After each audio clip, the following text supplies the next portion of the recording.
Today, the par 3 17th played as the second toughest hole on the course, but it wasn't enough to hold back Australian Jason Day. Trying to win at Bay Hill for the first time, he muscles a mid-iron to within 13 feet of the flag, with the leader in trouble on 18. The iron was hot to strike, and with a peaceful calm, he stood over this putt and cruised it into the hole. And this would ultimately lead to the victory. Get highlights and complete analysis from a riveting finish at Bay Hill. Golf Central starts right now.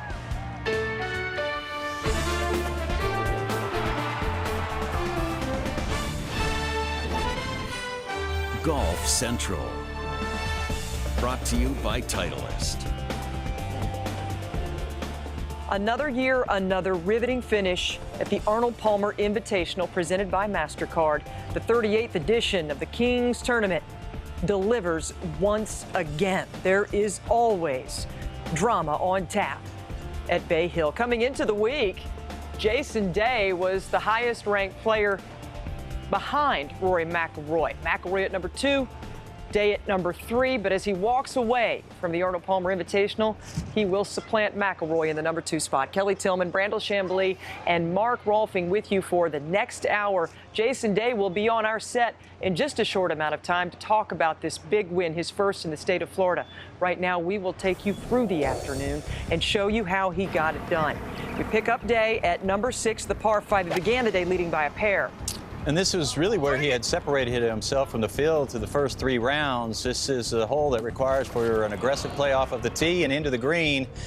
But if you miscue, it'll bite you. And it bit him right there. He knew it the second it came off the club face. That's a bogey. He would fall 1 back at 14 under. Kevin Chappell leading the way at number 9. Bad decision here and bad execution. I thought maybe he had lost the golf tournament right here. Should have laid up. Got away with a bogey somehow.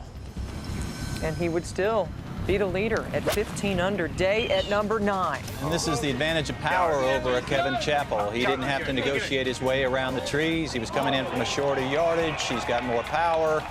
He can throw it up in the air. He can get through the rough better. All of those things contributed to 2 different outcomes, from Kevin Chappell to Jason Day at the 9th. Birdie means we're tied at the top. Day at 12. Just another example of how proficient he is at that long, wide, almost hingeless pitching motion. And you followed this group today, Mark. Henrik Stenson for birdie at 13. Well, as always, the key, Kelly, for Henrik is the putter. Made a great one at 12 and backed it up with another one here at 13. And here he comes again. He's been a fixture on these leaderboards the last few years. He's co-leading at 16 under. Chappell for birdie at 13. This one almost went unnoticed, but to follow him in was really good at that stage. All right, he's leading at 16 under. Troy Merritt is a part of the story for birdie at 13. He certainly was. He was 3 under par through the first 8 holes, a little bobble at the 9th with a bogey, but he gets that bogey at the 9th back at the 13th. That is 4 straight birdies for him. Merritt at 14, come on. For 5 in a row. That one disappears, and it's a 3-way tie at 16 under. Stenson did drop a shot at number 14 as we pick him up at the par 5 16th. Remember this time last year, he was fuming because he was on the clock. Yeah, there's nobody watching that would have expected him to do anything but what he was known for. Hitting. Little swirling wind got him here, though. It switched, came from the right, and, you know, we've talked about it all week. He chose to lay up off the tee again, had 223. That was a long shot in. Made a bogey. Chappell at 16 also on his second shot. This was one of the best shots I saw all day from the intermediate rough to get it to stay on this green. That was a beauty. And a 2-putt birdie for him, just 29 years old, trying to win for the first time. He leads at 17 under, on to the 17th hole and the par 3, his second. Trying to win for the first time. This one couldn't have been setting any better. Just a perfect lie on an upslope, plenty of green to work with, and a nice save. It's coming down to the wire, and he leads by a narrow 1-stroke margin, forced to lay up after a wide right tee shot, taking his medicine, and now his third. Pretty safe shot here. I thought he actually might go at the flag a little more. I'm not sure he knew exactly where he stood at that point, but he didn't know what Day had done behind. That left for par Merritt in a little trouble at 17. Yeah, off the back of the green there, and you can tell that's where the players exit. So the green would have been running right into him, and it's so easy to do. just what he did, but trying to clean it up. How about that? A lot of ways to get it done. Boy, he did that a lot today. So he's one back at 16 under, and Day has a birdie putt. Chappell in trouble. Day with eyes for the cup. He's co-leading at 17 under. But would he be co-leading for long? Chappell for his par. Looked like he forgot to take the putter cover off on this one. This was a terrible putt. Leaves it 4 feet short down the hill. His family watching on. His wife and child here with him. His family back in Fresno. In front of the TV in his childhood home. Day at 18. Also wide right. Could have missed it in a worse spot off of the tee, but had a good enough lie where he might have been tempted to take a more aggressive line into the green. He didn't, and a fortunate bounce there off the lip of that bunker. It came back into the flat. That was from 187, and Merritt on approach from the fairway. From 190, and you heard it, you saw it, off the rocks and into the water. It is a double bogey finish, such a heartbreaker. Day from the bunker. The shot's calling for a shallow angle of approach so that the ball hits and releases. And Jason Day was up to the task, about 4 feet away. For par in the win. You just knew it, didn't you? This is a different guy we're dealing with now. The hug from Cole Swatton. It's like a dad to him. Been on his back for years, and this win puts Day back in the #2 spot in the world ranks. He's now only 0.3 of a point shy of Jordan Spieth at world #1, trying to get back to that spot. It's his 8th win overall and 6th in a 1-year span. Kevin Chappell now has 4 career runner-up finishes. Stenson with 5 straight top 10s at Bay Hill without a win. Back to Day, his first win in Florida, and afterward he spoke to Steve Burkowski. Good. Back in the winner's circle for the first time in 2016 on the PGA Tour, your 8th career win overall. Bit of a struggle out of the gate. What were some of the things you were dealing with those first 8 holes? A lot of emotions, a lot of feelings that I haven't dealt with for a while, ever since the BMW Championship last year, and that's a long time to take a lot of those, to miss those feelings. And it was great to be able to be in contention. Great to feel those competitive juices flowing again.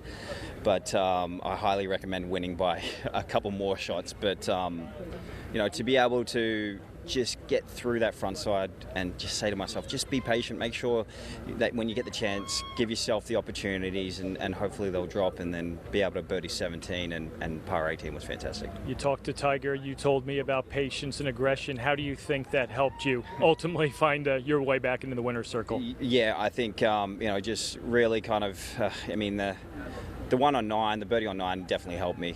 Gave me a boost of confidence going to the backside, and it's a tough finish. It really is a tough finish. I know that, once I saw Troy birding 5 in a row, he's all in the mix. Kevin Chappell's in the mix. Henrik Stenson's in the mix.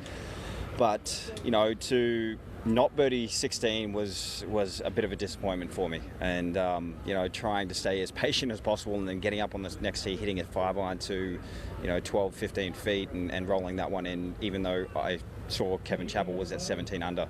And then obviously, the rest is history with the par on 18. What can this do for you setting up the rest of the year? It does a lot of confidence for me, knowing that, everyone was asking what's wrong, what's going on, why aren't you playing well? And I just kept on saying to myself and kept on saying to the people, the fans and media, just be patient. I'm just going through the process, and I got to keep working hard, and things take time. And then it happened this week, so I'm just happy I won at the King's Place. Jason Day is now 5 for 11 in his career with 54-hole leads on the PGA Tour, but more importantly, he has closed out his last 4 straight. Something clicked last summer after he came up just short of getting into the playoff at the Open at St. Andrews. His last 2 PGA Tour wins have come in wire-to-wire fashion. He's a new man, Mark Rolfing, and he has become a real force throughout the bag. You know, he really is. People forget how long a period of time he took off at the end of last year. He was off for almost 3.5 months before he came to Maui. Played pretty well at Kapalua, but, you know, I'm not surprised at all that he was a little bit rusty at the beginning of the year. And he has improved, Brandel, in every aspect of his game, almost like no other player I think I've ever seen. He has. He's every aspect that's tangible and a lot of intangible aspects. Of course, in a lot of that time off, he's alluded to the fact that he's been exchanging some text messages and talking to Tiger Woods. And when you watch Tiger Woods, you always felt like Tiger Woods was one of the more conservative golfers that had ever played the game, almost reminiscent of a Jack Nicklaus. But at times, he could be quite aggressive. And if we were watching Jason Day over this week, there were times when he was aggressive, times when he was conservative. Like, for example, on the third, he would get up there every single day, take on that drive, and hit the longest drive of the week up there, birdied it 2 of the 3 days. On the 5th hole, everybody would lay up. Only a handful of people tried to drive it over that bunker. He did that today as well as 3 of the 4 days. He managed to make birdie 2 of those days. And then the 6th hole.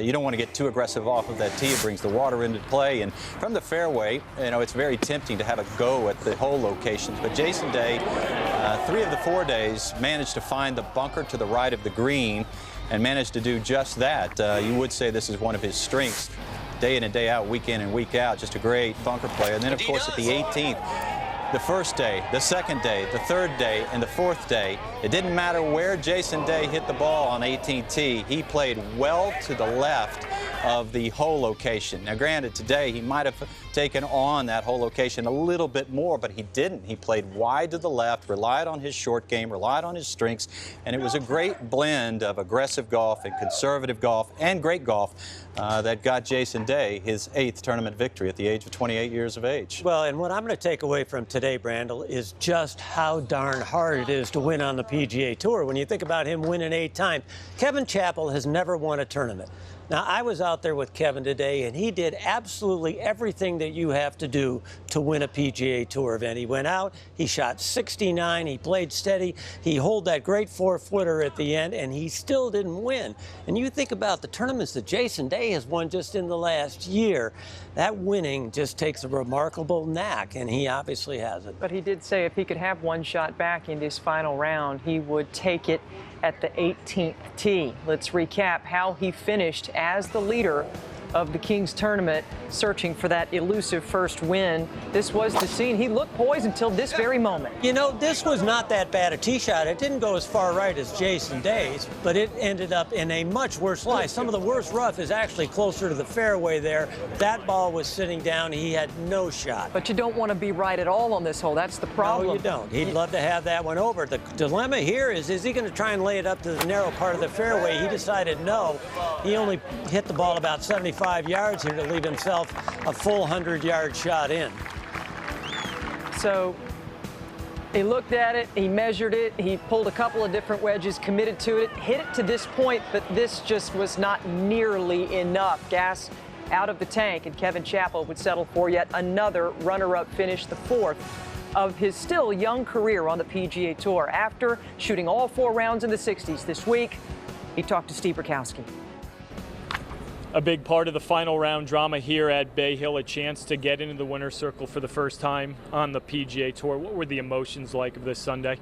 You know, I really had to control myself. I caught myself getting, far ahead a few times, but was really able to pull it in and, stay present. I didn't look at a leaderboard even up to the last. I kind of had a feeling, and, I heard that roar before I hit that putt on 18. Probably got me a little rattled, but I'm really proud of the way I hung in there, and to finish 72 holes with the way I'm feeling is a feat in itself. So, all in all, it's a good week. You told me yesterday you weren't feeling well, expectations were low. How was your health here today, and how did those expectations change at all? They didn't change. I just tried to enjoy myself and carry myself the way I would want my son to carry himself, and I felt like I did a good job of that. You've continued to knock on the door on the PGA Tour to get into the winner's circle. What is that one thing do you think that will finally get you through that maybe you can learn from a day like this? Yeah, I'll learn a lot. These guys are good out here, and you can't stop. You got to keep making birdies. And, a good friend of mine might be getting a phone call, Kevin Kisner. And, he got over that hump, and if he could, if anyone could help me get over it, it'd be great. But rely on your friends because that's all you got. Seems like a real grounded guy and trying to behave as if his son would years from now. Troy Merritt also with a close call. He did the unbelievable and then the unthinkable all in one round. 5 straight birdies, double bogey finish. How is he handling it? We'll talk about it. And Henrik Stenson has another close call at Bay Hill. What is holding back this Swede around this golf course? That and more is on the way. And a reminder, Jason Day, your winner, will be on our set. We will talk about this big victory as the sun sets here in Orlando. Golf Central is brought to you by Titleist, the #1 ball at the Arnold Palmer Invitational. Titleist, the #1 ball in golf. Bushnell Golf and the Tour X. Slope technology when you want it, tournament legal when you need it.